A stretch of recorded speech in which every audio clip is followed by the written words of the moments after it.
Archaeological site বুলি কম archaeological place যেনেকৈ তেজপুৰ তেনেকৈ বিশ্বনাথ আৰু কাজিৰঙাৰ লগত জড়িত হৈ আছে আৰ্কিঅলজিকেল সাইট একচুৱেলি মই ভাবোঁ যে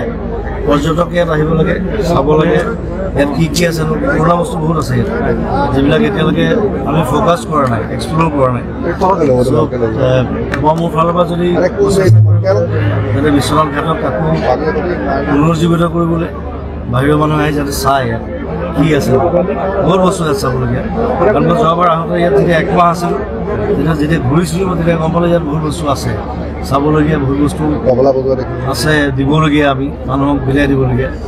আৰু বাগান চাগানো আছেই বাৰু যথেষ্ট আছে ডাঙৰ ডাঙৰ বাগান আছে অসমৰ মনাবাৰীখন আটাইতকৈ বৃহৎ বাগান চ' সেইকাৰণে সকলোকে বিশ্বনাথ ঘাটৰ বিশ্বনাথৰ হৈ মই মোৰ ফালৰ পৰা মৰম জনাইছোঁ সকলোৱে ভালকৈ চাব চোৱা চিতা কৰিব চাফাকৈ ৰাখিব ধুনীয়াকৈ ৰাখিব কিবা এটা প্লেনিং কৰি আছোঁ এইটো অলপ পিছত গম পাব এতিয়া তাবলা বজোৱা দেখা গৈছে আৰু আপোনাক চাবৰ কাৰণে হাজাৰ হাজাৰ অনুৰাগী ইয়াত ভিৰ কৰা পৰিলক্ষিত মই এনেও তাবলা প্লেয়াৰ আছিলোঁ এতিয়া তাৰ লগত বহি লৈছোঁ ৰাসবোৰ চবতে বেলেগ হয় চব জেগাত বেলেগ নলবাৰীত বেলেগ হয় মাজুলীত বেলেগ হয় মাজুলীতো এইবাৰ 65খন নে কিমানখন ৰাস হৈছে চ' প্ৰত্যেকটো জেগাত বেলেগ হয় আগতে যোৰহাটত মই যোৰহাটতো ৰাস হয় বিভিন্ন জেগাত এতিয়া ৰাসবোৰ বহুত ডাঙৰ হৈছে উৎসৱ নিচিনা হৈছে তেতিয়া সৰু সৰু আছিলে আমি এতিয়া সৰু আছিলে এতিয়া মই বজাবলৈ যাওঁ বজাবলৈ যাওঁ হেল্প কৰি দিওঁ আৰু মিউজিকত চ' এতিয়া এইবাৰ সেই দেখিছোঁ থিয়েটাৰ নিচিনা হৈছে থিয়েটাৰত যেনেকৈ মানুহ চব মানুহ যেনেকৈ কাম কৰে যদি চবে চাবলৈ আহে সেইটোতে ভাল এটা প্ৰগ্ৰেছ বুলি ক'ম মই প্ৰগ্ৰেছ হৈছে যিটো আমাৰ এটা সংস্কৃতিৰ অংগ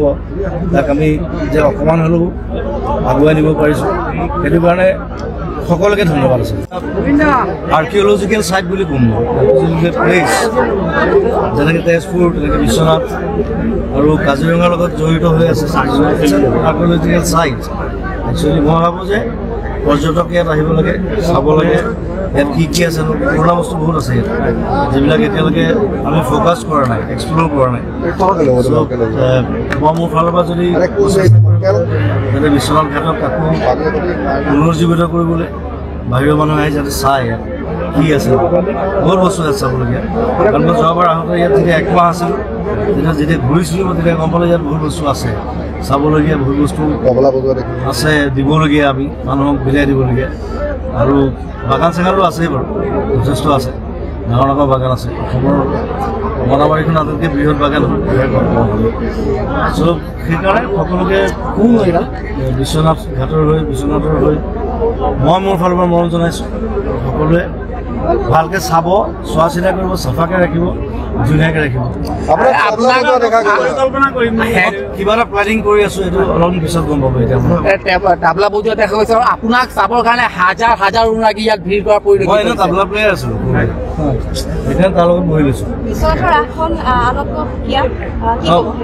ৰাসবোৰ চবতে বেলেগ হয় চব জেগাত বেলেগ নলবাৰীত বেলেগ হয় মাজুলীত বেলেগ হয়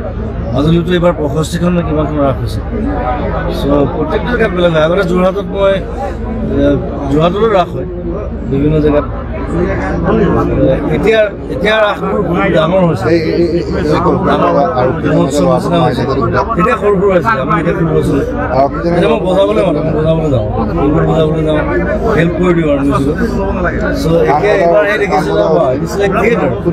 থিয়েটাৰ নিচিনা হৈছে থিয়েটাৰত যেনেকৈ মানুহ চব মানুহ যেনেকৈ কাম কৰে যদি চবে চাবলৈ আহে সেইটোতে ভাল এটা প্ৰগ্ৰেছ বুলি ক'ম মই প্ৰগ্ৰেছ হৈছে যিটো আমাৰ এটা সংস্কৃতিৰ অংগ তাক আমি যে অকণমান হ'লেও আগুৱাই নিব পাৰিছোঁ সেইটো কাৰণে সকলোকে ধন্যবাদ আছে।